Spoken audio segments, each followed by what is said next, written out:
दिल में ध्यान लोग करते थे, अंदर का दरवाजा खुल जाता था। उस समय सबके सब लोग योगी विज्ञानी थे। ये जीवात्मा अपने घर अमर लोक में आना और जाना करती रहती थी। उस समय प्राण हड्डियों में रहता था। लेकिन प्रेमी भाई बहनों, जब काल भगवान ने, जिन्होंने दान में हम लोगों को मांग के लाया, इन्होंने देखा कि ये जीव तो यहाँ से जा रहे, अब मेरा ये पूरा का पूरा मृत्यु लोक खाली हो जाएगा। तब काल भगवान ने क्या काम किया, अब इन्होंने कर्म का विधान बना दिया। अच्छा और बुरा ये कर्म का विधान बन गया और उसको वेदों में उन्होंने लिखवा दिया। 10,000 साल तक ऋषि मुनियों के द्वारा प्रचार करवा दिए। देखो भाई, ये मृत्यु लोक है, आप यहाँ जो भी कर्म करोगे, आप से अच्छा देखो या बुरा देखो, कान से अच्छा सुनो या बुरा सुनो, बाणी से अच्छा बोलो या बुरा बोलो, हाथ पैर से आप अच्छा काम करो या बुरा काम करो, चित्त से अच्छा चिंतन करो या बुरा करो, बुद्धि से अच्छा विचार करो या बुरा विचार करो, आपको कर्म करने की आजादी है। तो ये कर्म करने की आजादी मिल गई। अब हम आप कर्म करने में आजाद हो गए।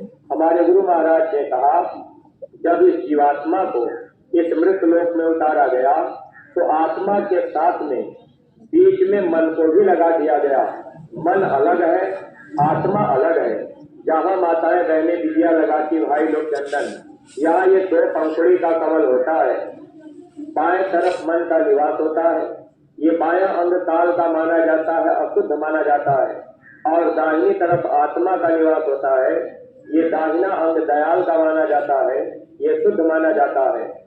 संत दयाल देश से आते हैं, संत दयालु होते हैं। संत किसी को सजा नहीं देते, संत किसी को फांसी नहीं देते, संत किसी को मारने काटने का अधिकार नहीं देते।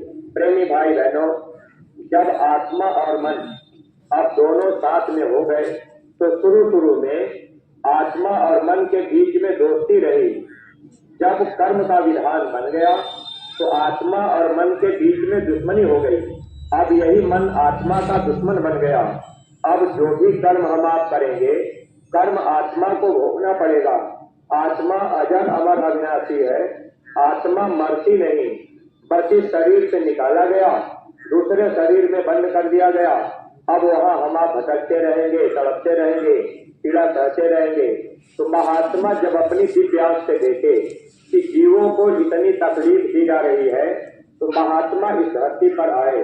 स्वामी जी महाराज कहा करते थे, दुख में देखा तुमको जब ही, दया आई हम आए तभी। तो संत आए, हमको आपको समझाने लगे। तो काल भगवान ने, निरंजन भगवान ने हम लोगों को तपस्या करके यहाँ मांग लिया, और उन्होंने क्या किया, शुभ और अशुभ कर्म से बांधे। अब 2 कर्म उन्होंने बनाया। देखो भाई, एक अच्छा कर्म है, एक बुरा कर्म है।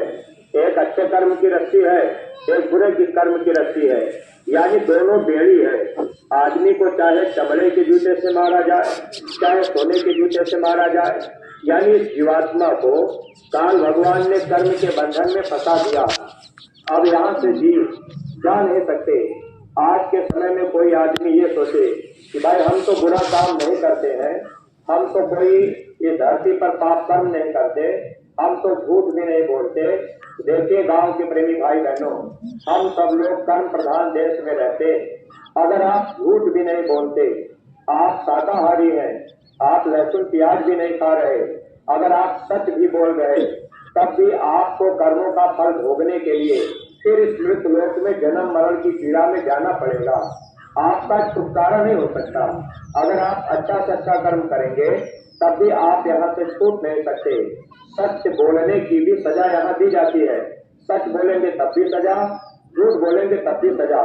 दोनों कर्मों का फल भोगना पड़ता है। और ये जीवात्माएं 84 में चक्कर लगाती रहती है। महात्मा हम लोगों को छुटकारा दिलाना चाहते हैं।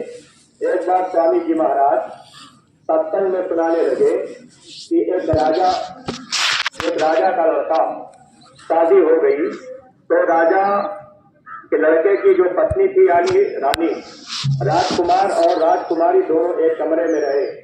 रात का समय रहा। रात में राजकुमार को नींद लग गई, राजकुमारी जाग रही थी। रात में राजकुमारी देख रही कि कमरे में जगह जगह तीर धनुष तलवार ढाल टंगे। राजकुमारी बिस्तर पर हो करके एक तलवार को खूंटी से उतारी और उसने म्यान से बाहर खींचा। जैसे ही राजकुमारी तलवार को म्यान से बाहर खींची, अचानक राजकुमारी की मुट्ठी खुल गए। तलवार ऊपर से नीचे गिर गई। नीचे राजकुमार सो रहा था। तलवार राजकुमार के गर्दन पे पड़ी तो राजकुमार की गर्दन अलग हो गई, धड़ अलग हो गया। तलवार वजनी थी, तेज धार था। राजकुमारी सोचने लगी, रोने लगी कि प्रभु आज मेरे हाथों से मेरे पति की गर्दन कट गई। मैं तो चाहती भी नहीं, अब राजकुमारी नहीं भी चाह रही। फिर भी प्रेमी भाई बहनों, कर्म देखिए कैसे बन जाता है, क्योंकि ये अदले बदले का देश है। कभी कभी ऐसा कोई घटना ऐसी हो जाती है, आदमी सोचता है कि हम ये काम नहीं चाहते थे, फिर ये कैसे हो गया, ये घटना कैसे घट गई। राजकुमारी रो रही। जब भोर का समय हुआ, दासी आई जगाने के लिए। देखी दरवाजा बंद है, दरवाजे के बाहर खून बह करके आया है। दासी जाकर के राजा को बताई कि महाराज दरवाजा तो बंद है, लेकिन दरवाजे के बाहर खून बह के आया। राजा आए, पीछे पीछे मंत्री सिपाही प्रजा भी आ गई। राजा ने जब दरवाजा खुलवाया तो राजा क्या देख रहे, पूरा बिस्तर लहू लुहान है। बेटे का सर अलग पड़ा है, धड़ अलग पड़ा है। अब एक जवान बेटे की लाश घर में पड़ी है। राजा से बर्दाश्त नहीं हुआ, फिर भी अपने को संभालते हुए राजा राजकुमारी से पूछे, बेटी ये मेरे बेटे की हालत किसने किया। राजकुमारी ने सच्चाई को छिपाया। राजकुमारी बोली, पिताजी मुझे ये सब नहीं पता कैसे हो गया। राजा ने पूछा, कोई आया था। राजकुमारी ने कहा कि मुझे भोर में घंटे की आवाज सुनाई दी थी। देखिए प्रेमी भाई बहनों, जहाँ राजकुमारी राजकुमार रह रहे, बगल में एक मंदिर थी। तो मंदिर में एक पुजारी रोज पूजा करने जाता था और मंदिर में जाकर के पूजा करने के बाद वो घंटा रोज बजाता था। आज हम आप जो भी प्रेमी भाई बहन है, आज हम आप मंदिर में पूजा पाठ कर रहे, लेकिन एक बात अगर पढ़े लिखे लोगों से भी पूछा जाए, अगर आप महात्मा की बात नहीं सुन रहे, अगर आप किताबों को पढ़ रहे, तो आपकी किताबों में ये बात लिखी हुई है, बिना बजाए निस्दिल बाजे, घंटा शंख नगारी रे, बहिरा सुन सुन मत होता है, तन की सुधी बितारी रे। महात्माओं ने लिखा था कि हे इंसान, बिना बजाए घंटा और शंख बजता है। आज हम आप मंदिर में जा करके घंटा शंख बजाते हैं, तब बजता है। अगर महात्मा मिल जाए तो महात्मा ये बात समझा देंगे कि बिना बजाए घंटा शंख कहाँ बजता है और वो कैसे सुनाई देगा। गांव के प्रेमी भाई बहनों, अगर आप इसकी जानकारी करना चाहें तो आज भी धरती पर ऐसे महात्मा है, जब आप उनके करीब जाएंगे, आप उनके सत्संग के वचनों को सुनेंगे, तो आपको ये मानव जीवन का पूरा पूरा लाभ मिल सकता है। अगर हम आप अज्ञानता में रह गए, मन में अहंकार रह गया कि भाई हम तो सब जान ही रहे, तो देखिए राजकुमारी ने राजा से कहा, पिताजी मुझे भोर में घंटे की आवाज सुनाई दी। तो राजा को शक हुआ कि जो मंदिर का पुजारी है, हो सकता है रात में आया हो और उसकी नीयत खराब हो गई हो, तो कहीं उसने ऐसी घटना तो नहीं कर दिया। राजा ने सिपाहियों को भेजा, कहा पुजारी को बुला के ले आओ। जब पुजारी को बुलाया गया तो पुजारी से पूछने पर उसने जवाब दिया, कहा महाराज हम तो रोज पूजा करने आते हैं, हम तो पूजा करके घंटा बजा करके हम साधना वहाँ कर रहे, मैं तो यहाँ तक आया भी नहीं। लेकिन प्रेमी भाई बहनों, अब वहाँ सब थे, प्रजा भी साथ में थी, अब सिपाही भी साथ में, अब मंत्री भी साथ में। सब लोग कहने लगे महाराज रात में कोई दूसरा आया नहीं, यही पूजा करने आया, इसने ही ऐसा किया होगा। अब सब बस राजा ने सिपाहियों को आदेश दिया, कहा एक काम करो, ये तलवार उठाओ और पुजारी के दोनों हाथों को यहाँ से काट लो, पुजारी के हाथों को यहाँ से काट लो। अब सिपाही तलवार उठाए, पुजारी के हाथ को काट दिए। पुजारी भगवान को धिक्कारते हुए जब वहां से निकला तो आगे जा रहा था कि अब पूजा करना बेकार है, भगवान को मानना बेकार है, क्योंकि आज मेरे हाथ कटवाए गए, मैंने गर्दन भी नहीं काटी। अब उसके मन में उधेड़ गुण हो रहा, सोचता विचारता जा रहा, इससे अच्छा है कि आत्महत्या कर लिया जाए, जीना बेकार है, पूजा पाठ बेकार है। आगे एक महात्मा त्रिकालदर्शी महात्मा जी ने देखा कि इसके हाथ कटे हैं, तो महात्मा जी पूछ बैठे कि बच्चा ये तेरा हाथ कैसे कट गया, क्या हो गया। अब उसने सारी कहानी घटना बता दी। तो महात्मा जी ने पूछा, अब तुम कहाँ जा रहे। पुजारी बोला, महाराज आत्महत्या कर लेंगे, जीना बेकार है, मैंने अपने हाथ से गर्दन नहीं काटी। तो महात्मा जी ने कहा बच्चा, अरे ये मानव जन्म मिला है, आत्महत्या मत करना, देखो ये कर्म तुमने किया है, इससे तुमको ये सजा मिली है, तेरा हाथ कटवाया गया। अब पुजारी कहने लगा, महाराज मैंने तो ये कर्म किया ही नहीं, मैंने अपने पूरा जीवन, जैसे गांव घर में बहुत से लोग ऐसे होंगे जो शाकाहारी भी होंगे, शराब भी नहीं पीते होंगे, पूजा पाठ भी करते होंगे, आप झूठ भी नहीं बोलते होंगे।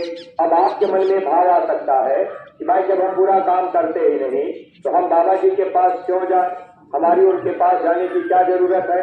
प्रेमी भाई बहनों, कर्मों का फल भोगना पड़ता है, अच्छा बुरा जो भी करेंगे उसकी सजा दी जाएगी। अगर संत मिल गए तो संत क्या करते हैं, महात्मा और फकीर गुनाहों को माफ करते हैं।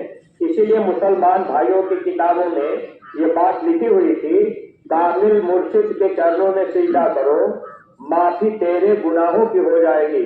अगर समय के सच्चे मुर्शिद मिल गए तो गुनाहों की माफी हो जाएगी, अगर सच्चे महात्मा नहीं मिले माफी नहीं हो सकती।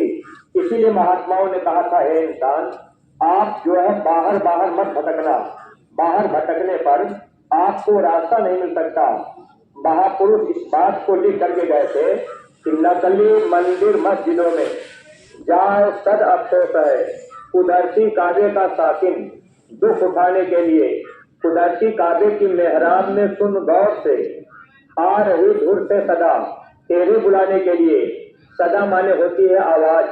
महात्माओं ने लिखा है, इंसान इस कुदरती काबे में दोनों मेहराब के बीच में, यानी दोनों भावों के बीच में वो आसमानी आवाज, ईश्वरी संगीत, खुदा की आवाज कलमा आके उतर रही है, उस आवाज को आप सुनकर उस परमात्मा के पास, खुदा के पास जा सकते हैं। अब ये भेद महात्मा बताने आते हैं, लेकिन ये बाहर के मंदिर में हम आप घंटा बजाएंगे उससे नहीं जा पाएंगे। इसे कुदरती काबे में वो आवाज आती, बताने वाले महात्मा मिल जाए तब तो प्रेमी भाई बहनों ये जीवन हमारा आपका सार्थक बन सकता है। लेकिन ये रास्ता बताएगा कौन, तो लिखा है, मुर्शिदे कामिल से मिल, सिदक सबूरी से तकी, जो तुझे देगा फहम। शाहरत को पाने के लिए, शाहरत कहते हैं सुषुम्ना नाड़ी को, वह रास्ता महात्मा बताएंगे। जब आप अपने घर में बैठ करके साधना करेंगे तो निश्चित है प्रेमी भाई बहनों आपको इस मनुष्य मंदिर में रहकर अनुभव होगा, आवाज भी सुनाई देगी और दिखाई भी देगा।